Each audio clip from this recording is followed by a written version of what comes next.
ഇവാഞ്ചലിയും അനുദിന സുവിശേഷ വിചിന്തനം. ദിവ്യബലിയിൽ നാം വായിച്ചു കേൾക്കുന്ന സുവിശേഷ ഭാഗം വിശുദ്ധ മത്തായിയുടെ സുവിശേഷം 13-ാം അധ്യായം 54 മുതൽ 58 വരെയുള്ള തിരുവചനങ്ങളാണ്. ഇന്ന് പല ആളുകളും തങ്ങളുടെ ജീവിതത്തിൽ വലിയൊരു മാറ്റം അല്ലെങ്കിൽ പ്രകടമായൊരു മാറ്റം വരുത്തണമെന്ന് ആഗ്രഹമുള്ളവരാണെങ്കിലും അതിന് തടസ്സമായി നിൽക്കുന്നത് മറ്റുള്ളവർ എന്ത് വിചാരിക്കും, എങ്ങനെ എടുക്കും എന്ന ചിന്തയാണ്.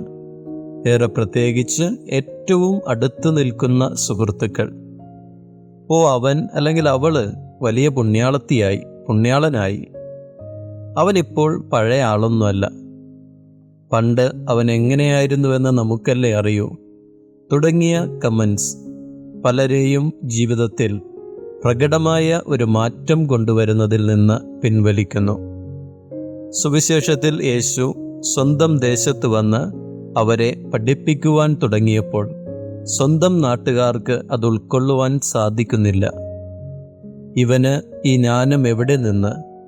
ഇവൻ്റെ വീട്ടുകാർ, സഹോദരങ്ങളൊക്കെ നമുക്ക് പരിചയമുള്ളതല്ലേ, ഇവനിത് എവിടെ നിന്ന് കിട്ടി തുടങ്ങിയ സംസാരങ്ങൾ അവരുടെ ഇടയിൽ തുടങ്ങുകയാണ്.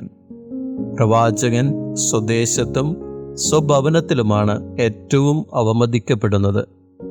വിശുദ്ധ പൗലോസ് അപ്പോസ്തലൻ എഫേസോസുകാർക്ക് എഴുതിയ ലേഖനം 4-ാം അധ്യായത്തിൽ വർജിക്കേണ്ട തിന്മകളെക്കുറിച്ച് പറയുന്നതിൽ ഒന്ന് ഇപ്രകാരമാണ്: നിങ്ങളുടെ അധരങ്ങളിൽ നിന്ന് തിന്മയുടെ വാക്കുകൾ പുറപ്പെടാതിരിക്കട്ടെ, കേൾവിക്കാർക്ക് ആത്മീയ ചൈതന്യം പ്രദാനം ചെയ്യുന്നതിനായി അവരുടെ ഉന്നതിക്കുതകും വിധം നല്ല കാര്യങ്ങൾ സന്ദർഭമനുസരിച്ച് സംസാരിക്കുവിൻ.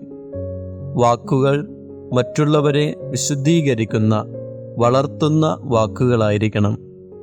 അല്ലെങ്കിലുള്ള ഭവിഷ്യത്താണ് യേശു സുവിശേഷത്തിൽ സൂചിപ്പിക്കുന്നത്. അവരുടെ അവിശ്വാസം നിമിത്തം അവൻ അവിടെ അധികം അത്ഭുതങ്ങൾ പ്രവർത്തിച്ചില്ല. പിന്തിരിപ്പിക്കുന്ന തരത്തിലുള്ള സംഭാഷണം ജനങ്ങളുടെ ഇടയിൽ അവിശ്വാസത്തിന് കാരണമായി. നമ്മുടെ വാക്കുകൾ ആത്മീയ ചൈതന്യം പ്രദാനം ചെയ്യുന്ന വാക്കുകളല്ലെങ്കിൽ കേൾവിക്കാരായ ചുറ്റുമുള്ളവരെ അത് വളർത്തുകയില്ല, മറിച്ച് തളർത്തുകയുള്ളൂ, അവിശ്വാസത്തിന് കാരണമാവുകയുള്ളൂ. ഒരിക്കലും നമ്മൾ ഒരാളെയും തളർത്തുന്നവരാകരുത്, വളർത്തുന്നവരാകണം.